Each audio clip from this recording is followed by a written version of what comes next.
Hello everyone, this is CS Prapti Azare and today's video is regarding what should be your last 2 months strategy. अभी आपके exams को 2 months बचे हुए हैं क्योंकि currently we are standing on 26 March, तो बस 5 दिन बचे हुए हैं मार्च को ख़त्म होने के लिए एंड देन आपके एग्जाम्स को बस 2 महीने बचे हुए हैं. 2 महीने is the correct time when you need to pull up your socks and get started. अभी आप इस मूड में नहीं रह सकते कि अरे यार एग्जाम्स को टाइम है तब देखेंगे, और होता क्या है कि हम इस मूड में रहते हैं और फिर 1 महीना आ जाता है और तब हम गैस पे आ जाते हैं कि ओ माय गॉड, फिर वो प्रेशर कुकर वाली फीलिंग, एंजाइटी, डिप्रेशन, वो हमें कुछ नहीं करना है. क्योंकि अगर आप इस चैनल के व्यूअर हो, that clearly tells me that you are addicted to success because all the people who view my videos are addicted to success और तभी आप इस चैनल को देख रहे हो. So since you are addicted to success, आपको 100% prepared रहना है, dedicated रहना है, focused रहना है अपने पढ़ाई के लिए, क्योंकि हमारा गोल ये है कि जब 25 अगस्त या फिर अगर आप दिसंबर अटेम्प्ट के लिए तो भी आप इस देख सकते हो स्ट्रैटेजी को, कोई प्रॉब्लम नहीं है. It's a universal strategy applicable to all levels. CS executive old new, CS professional old new, कोई भी देख सकता है. आप अपने हिसाब से उसको मॉडिफाई भी कर सकते हो. तो 25 अगस्त और 25 फरवरी को हमें रोना नहीं है, और अगर रोना ही है तो खुशी के आंसू रोना है. तो इसीलिए हमारा एम होगा कि we are doing 100% preparation from our end and we are leaving no stone unturned. तो ये आज की जो स्ट्रैटेजी है, that's for the last 2 months strategy. Without any further due, let's get started. First point ये है कि this strategy is applicable to all those students who have completed at least 65 to 70% of their syllabus. अगर 75% हो गया है तो बहुत अच्छी बात है, फिर तो आप इजीली इसको फॉलो कर सकते हो. देखो बच्चों, अभी 2 महीने बचे हुए हैं. आई एम श्योर कि आप में से कोई भी ऐसा नहीं होगा कि अरे कुछ भी नहीं हुआ है. ऑब्वियसली आप पढ़ रहे हो सिंस जैन, सिंस फेब, तो आपका अच्छा खासा सिलेबस कवरेज पे तो प्रॉब्लम नहीं होगा. 2 months is that period when your focus should be revising and polishing what you have done, क्योंकि आपको कॉन्सेप्ट्स पता है, लेकिन आगे हम कैसे बढ़ेंगे ये आपका एम होना चाहिए इन द लास्ट 2 months. आप कैसे वहां पे पास लाओगे, क्योंकि अभी आपको कॉन्सेप्ट्स पता है, लेकिन एग्जाम्स को हम क्लियर कैसे करेंगे. क्लियर करने के लिए revision is very important because this course demands only one thing from you and that is your time. जितना ज़्यादा टाइम आप इस कोर्स को दोगे उतने अच्छे फल आपको मिलेंगे. So firstly this strategy is applicable to those students who have completed 65 to 70% of their syllabus. 75 हो गया होगा तो बहुत ही अच्छी बात है. अभी आपका जो बच्चा कुचा सिलेबस है, थोड़ी इधर की चीज़ें बची है, उधर की चीज़ें बची है, ये सभी आपको कंप्लीट करना है till 10th April. 10th April should be the last date जहाँ तक आपका सभी पूरा सिलेबस कंप्लीट हो गया है. ऐसी कोई भी बात नहीं है जो मैंने आज तक सिलेबस में से देखी नहीं है, कोई ऐसी कॉन्सेप्ट नहीं है, सब कुछ कवर्ड है. अभी भी जब आप सिलेबस कवर करने बैठ रहे हो, इंश्योर करो कि किसी भी सब्जेक्ट में आपका कोई ए कैटेगरी चैप्टर या फिर बी कैटेगरी चैप्टर बचा हुआ है तो पहले उसको कंप्लीट करो. Later you focus on the C category chapters. Again for ABC analysis we have a full fledged dedicated video on my channel, so go check it out. उसका link मैं description box में दे ही दूंगी, तो उससे भी आपको पता चलेगा कि कैसे आपको ABC एनालिसिस का अंडरस्टैंडिंग लेना है. तो उसी में से आपको पहले अपने ए और बी कैटेगरी चैप्टर्स को कंप्लीट करना है, लेटर सी पे फोकस करना है, क्योंकि आपका एम हमेशा होना चाहिए कि मोस्ट इंपॉर्टेंट चैप्टर्स आप कंप्लीट कर रहे हो जिनका एग्जाम में ज्यादा वेटेज है. So up till 10th April you have to complete your entire syllabus. 10th April को जब आप खड़े होंगे तब आपका एम ये होना चाहिए कि आपका पूरा सिलेबस कंप्लीटेड है. PS एक छोटी सी हिंट कि 10th April is my birthday, so that's why I am demanding this from you as my birthday gift, कि मुझे आपसे ये बर्थडे गिफ्ट चाहिए कि मैम मेरा पूरा सिलेबस कंप्लीट हो चुका है एंड अभी मैं रिविजन के लिए स्टार्ट हूँ, अभी मैं रिविजन कर सकता हूँ या कर सकती हूँ. तो उसके बाद अब आप क्या करोगे अभी जो बचे हुए 20 डेज है of the April month up till 30th April, वो होगी आपकी फर्स्ट रिविजन. फर्स्ट रीडिंग पूरा सिलेबस कंप्लीशन हो गया है. Now you have to focus on your first revision. उसके लिए I have kept a period of 20 days because first revision is a very critical period. First revision के बाद आपका confidence बहुत ऊपर चला जाता है, क्योंकि आपने एक बार पूरा सिलेबस कवर किया है, उसके बाद आपने उसको रिवाइज भी किया है. So you are very well prepared. तो उसके लिए आपको डिसाइड करना है 2 to 3 डेज आप पर सब्जेक्ट दे सकते हो. आई नो आप मैम 3 कैसे बोल रहे हो, 9 सब्जेक्ट्स वाले या फिर 8 सब्जेक्ट्स वाले कैसे करेंगे, तो आपको 2 डेज देने हैं. इसके लिए I am not being very strict on you कि इतने ही दिन देना है, because this is again very subjective. आपका कौन सा फेवरेट सब्जेक्ट है या फिर कौन से सब्जेक्ट पे आपका ज़्यादा होल्ड है, कौन सा ज़्यादा कवर्ड है, इसमें आपकी एफिशिएंसी लेवल हाई होती है, लो होती है, that totally depends on you. इसीलिए आपको डिसाइड करना है. एंड आप ना कुछ भी कर सकते हो कि 2.5 डेज, 1.5 डे, 2 डेज, 3 डेज, वो आपको अकॉर्डिंगली डिसाइड करना है। जैसे कि टैक्स जैसा सब्जेक्ट है उसको ज़्यादा टाइम लगता है, इट विल रिक्वायर 3 डेज, लेकिन कोई छोटा सब्जेक्ट हो जैसे कि स्ट्रैटेजिक मैनेजमेंट जो है, it's a small subject, like it was my favourite subject, तो मुझे वो ऑलमोस्ट 1.5 डे में उसको कवर कर सकती थी। इसीलिए आपके जो सब्जेक्ट्स है उसको आपको डिसाइड करना है, आप कौन से सब्जेक्ट को 2 डेज, 3 डेज, 1.5 डे कैसे उसको एनालाइज करोगे, लेकिन उस 20 दिन में आपकी पहली रिविजन हो जानी चाहिए। Obviously in this video further we are going to discuss how to revise कैसे है, उसके लिए मैं आपको छोटी मोटी टिप्स दे दूंगी, नो प्रॉब्लम। फिर एक बार आपका 30th अप्रैल को आपकी पहली रिवीजन कंप्लीट हो गई, फिर you have to start with your second revision. I always feel जितनी ज़्यादा आप रिवीजन करोगे उतना ज़्यादा आपका पेपर अच्छा जाएगा।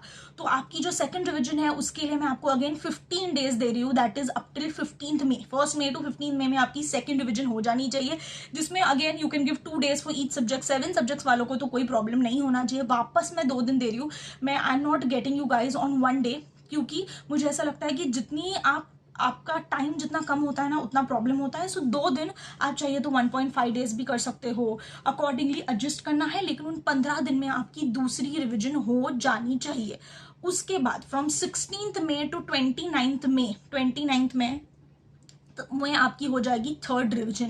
थर्ड रिवीजन होना भी उतना ही जरूरी है, because when you complete your 3 revision you are extremely confident while attending the papers, and confidence is very important in these paper. जब आप कॉन्फिडेंट रहोगे तभी आप काम रहोगे और उतना ज़्यादा साउंडली एंड उतना ज़्यादा अप्रोप्रिएटली आप अपना माइंड को यूज़ कर सकोगे, इसलिए रिविजन होना बहुत इंपॉर्टेंट है। अभी ये जो ये जो 16th मई टू 29th मई का पीरियड है उसमें भी आप अकॉर्डिंगली 2 डेज, 1 डे डिसाइड कर सकते हैं एंड अपनी थर्ड रिवीजन कर सकते हैं। एंड बिलीव मी गाइज, जब आप इतनी 2 बार रिवीजन फुल फ्लेज कर चुके हो ऑफ 20 डेज, 15 डेज, आपका सिलेबस कवर होगा। यू विल फील दिस कि अरे एक टाइम था जब चैप्टर करने में मुझे 2 घंटा लगता था या फिर 1 घंटा लगता था, अब आज मैं इस चैप्टर को ऑलमोस्ट 25 to 30 मिनट्स में कर पा रही हूँ।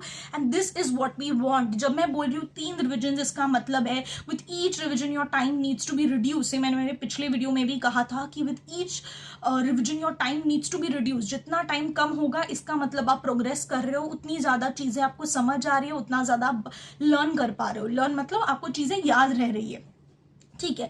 तो अभी आपकी हो जाएगी थर्ड रिवीजन। उसके बाद I always feel that the first paper of your मतलब exam should be the best paper, क्योंकि जब आपका पहला पेपर अच्छा जाता है आपका कॉन्फिडेंस एट अनदर लेवल होता है। अगर पहला पेपर ही खराब जाए आपका मोरल बहुत डाउन हो जाता है, एंड आफ्टर दैट आप आगे के जो पेपर्स हैं उनको अच्छे से फेस नहीं कर पाते हो। इसीलिए फर्स्ट डे को, and if you have the opportunity, अभी फर्स्ट पेपर जो है उसके लिए कितने दिन आपको रखने हैं that's totally up to you.